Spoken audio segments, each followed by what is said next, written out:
Assalamualaikum beres, selamat datang kembali di Guru Gembul Channel. Pada tahun 1991, 9 Oktober di Gunung Kidul, Yogyakarta, ada sebuah kejadian yang benar-benar memusingkan. Jadi pada waktu itu ditemukan ada seorang pemuda bernama Surip yang gantung diri di sebuah pohon rambutan. Kenapa memusingkan? Sebenarnya tidak memusingkan bagi polisi karena pada waktu itu polisi langsung menemukan tersangkanya, yaitu dirinya sendiri. Bahwa di dalam surat wasiat yang ada di saku celananya dijelaskan bahwa dia memutuskan untuk gantung diri karena alasan-alasan percintaan, karena dia gagal begini dan begitu dan seterusnya. Sehingga orang yang tergantung itu sudah tidak akan dicari lagi siapa tersangkanya karena dirinya lah yang melakukannya. Yang menjadi masalah dan menjadi misteri adalah bahwa Surip itu adalah orang ke-8 yang melakukan gantung diri di daerah itu dalam satu periode. Jadi ini benar-benar mengerikan karena apa? Karena di situ sering sekali terjadi gantung diri, dan yang lebih misteriusnya lagi adalah setiap orang yang melakukan gantung diri maka dia akan menghadap pada sebuah posisi di mana gantung diri berikutnya akan terjadi. Jadi misalkan kalau ada seorang yang namanya Noto Triman misalkan, itu gantung diri menghadap ke arah utara, maka di arah tempat dia menghadap disitulah pasti akan ada kejadian gantung diri. Jadi pada waktu itu sudah ada 7 orang anggotanya, 7 orang yang menjadi korbannya, yaitu Jiem, Widi, Siem, Walidi, Tukirah, Solinah, dan yang terakhir Noto Triman itu menghadap ke arah di mana pada akhirnya Surip ditemukan gantung diri. Aneh kan? Dan yang lebih anehnya lagi adalah bahwa semua korban itu mengalami peristiwa yang sama beberapa hari sebelumnya, yaitu ada sebuah bola cahaya aneh yang terbang di atas atap rumahnya. Bolanya entah itu bola api, entah itu bola apa semacam itu, pokoknya itu adalah bola cahaya yang bergerak yang warga tidak tahu itu apa. Warga hanya menduga bahwa itulah yang dimaksud dengan pulung gantung. Pulung gantung itu adalah sebuah bola yang dipercaya menginspirasi atau mensugesti atau mendorong atau memotivasi seseorang untuk melakukan bunuh diri. Dan ini hanya ada terjadi di Gunung Kidul. Apakah Baraya bisa menjelaskan fenomena ini? Apakah Baraya adalah orang yang cukup logis untuk bisa memecahkan kasus ini? Simak videonya sampai tuntas karena ini bukan satu-satunya kasus, tetapi di seluruh dunia sudah banyak terjadi. Simak videonya, yuk kita bahas.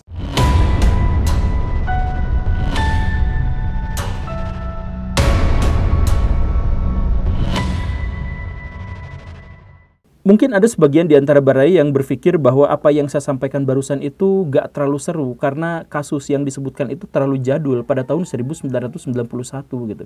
Jadi misteri-misteri yang ada di zaman dulu tuh kan sebenarnya bisa aja dipecahkan di zaman sekarang, cuman gara-gara jadul jadi ya tidak terlalu seru gitu karena mungkin aja sesuatu banyak yang terlewatkan gitu.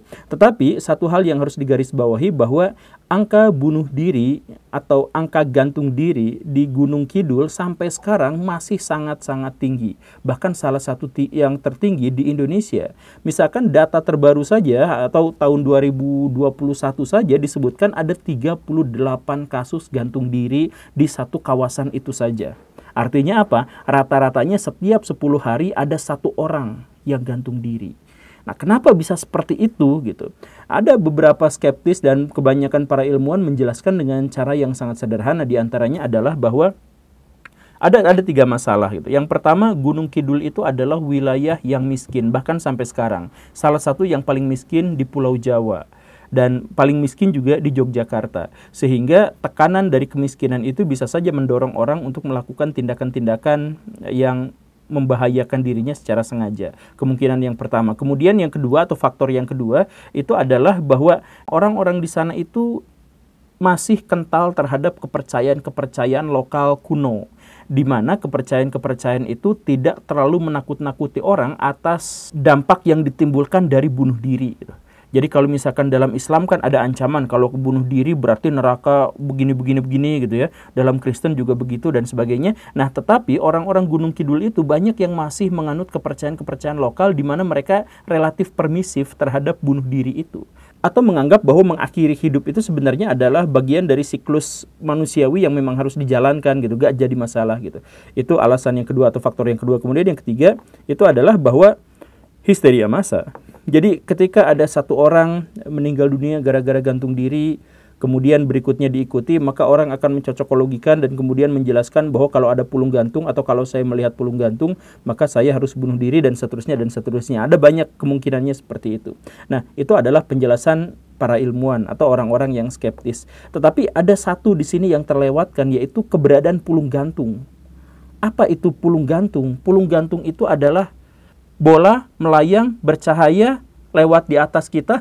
Ya itu apa? Nah ini pertanyaan sampai sekarang itu apa? Apakah itu komet yang kemudian secara salah paham dipahami oleh orang-orang Jawa sebagai banaspati misalkan, atau kuyang? Apakah seperti itu atau yang lainnya? Nah, kalau misalkan kita merunut bahwa di seluruh dunia kejadian semacam ini tuh ada, dan luar biasanya sampai sekarang belum ada jawaban konklusif dari para ilmuwan tentang apa sesungguhnya bola itu.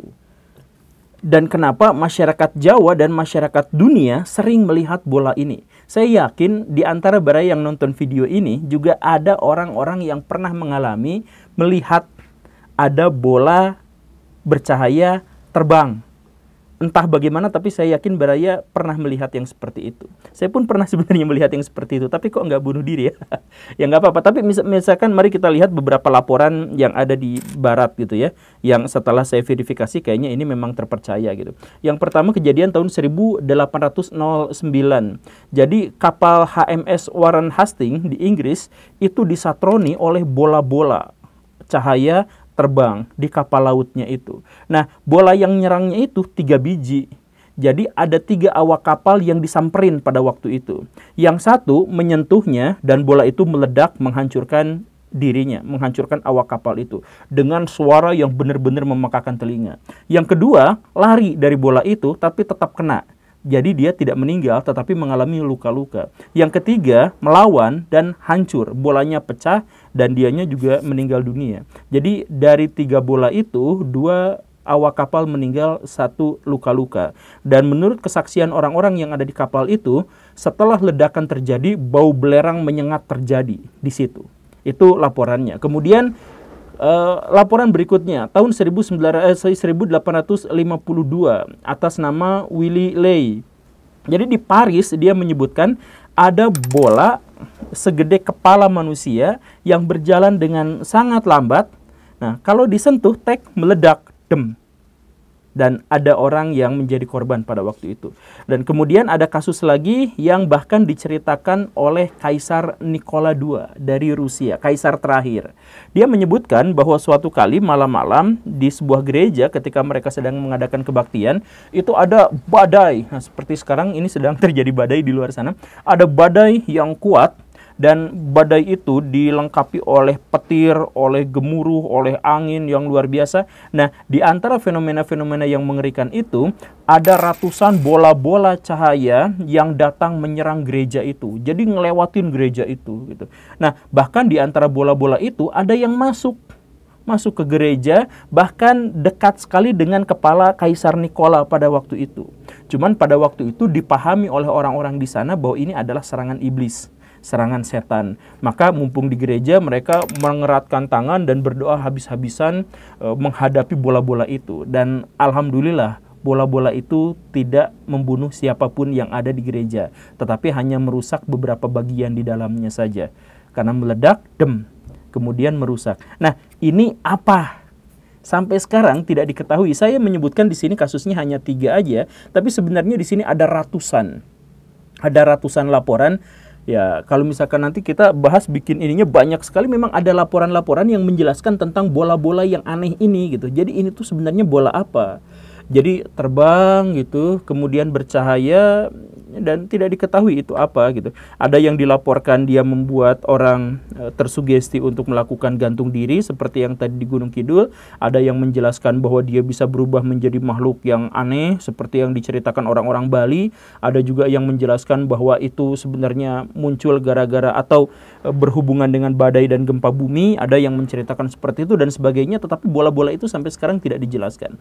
Satu kasus yang paling epik yang saya catat itu adalah yang terjadi di Nuremberg, Jerman pada tahun 1560 sekian, saya lupa. 1560 sekian. Nah, di situ ada kejadian. Jadi pagi hari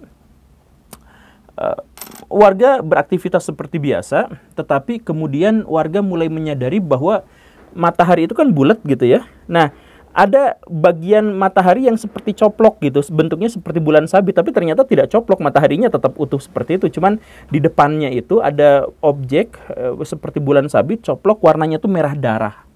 Nah, tak lama kemudian muncul lagi di bawahnya itu bulan sabit atau benda berukur seperti bulan sabit seperti itu, yang warnanya itu hitam. Tak lama setelah itu, mereka menghasilkan gerombolan benda-benda bulat yang lucu-lucu gitu, warnanya yaitu merah, kemudian ada juga yang jingga, kemudian ada yang hijau, ada yang apa. Tapi dari dua kubu itu, dan mereka mulai serang satu sama lain. Ada yang menabrakkan satu sama lain, terjadi ledakan di mana-mana, dan itu perangnya lama gitu. Kalau itu harus disebut sebagai perang ya, karena memang orang-orang Jerman juga pada waktu itu mencatatnya itu adalah perang. Perang Nuremberg gitu. Jadi bahkan ada rumah-rumah penduduk yang kena petelan ledakannya itu yang terbakar juga gitu. Ini kan sesuatu yang sangat aneh dan sesuatu yang sangat luar biasa. Tidak ada penjelasan rasional apapun dari kalangan skeptis manapun yang bisa menjelaskan fenomena ini apa gitu. Jadi bola-bola itu terbang ya, tapi bola-bola itu juga ada yang tidak berbentuk bola, tapi ada yang salib gitu ya. Kemudian ada seperti tombak besar berwarna hitam gitu, terus apa, tapi mereka saling serang dan kebanyakan itu yang bulat-bulat gitu, bulat-bulat merah sama bulat-bulat hitam berperang satu sama lain di angkasa. Saksinya siapa? Saksinya adalah seluruh warga kota Nuremberg di sana dan ada dalam catatannya. Nah, itu apa? Sekali lagi, ini tercatat dalam sejarah di Yunani kuno. Baraya cari, cek, ada di situ, di Mesopotamia kuno, di Mesir kuno, di Jawa kuno, di Kalimantan kuno. Baraya akan menemukan fenomena benda bulat bercahaya terbang, yang entah itu apa namanya dan kenapa bisa seperti itu. Sekali lagi saya tantang Baraya untuk menjelaskan apa sebenarnya ini gitu. Dan sekali lagi, misalkan sampai sekarang juga fenomenanya ada banyak di, misalkan ya, bahkan ada yang menjadi objek wisata di Sungai Mekong setiap tanggal apa gitu yang berhubungan dengan retret agama Buddha di Thailand. Itu malam-malam warga tuh suka nongkrongin sungai karena di situ biasanya muncul mereka sebutnya Dragon Ball, bola naga gitu. Karena dari sungai itu muncul bola-bola misterius terbang ke atas, nguing, nguing, nguing, banyak gitu.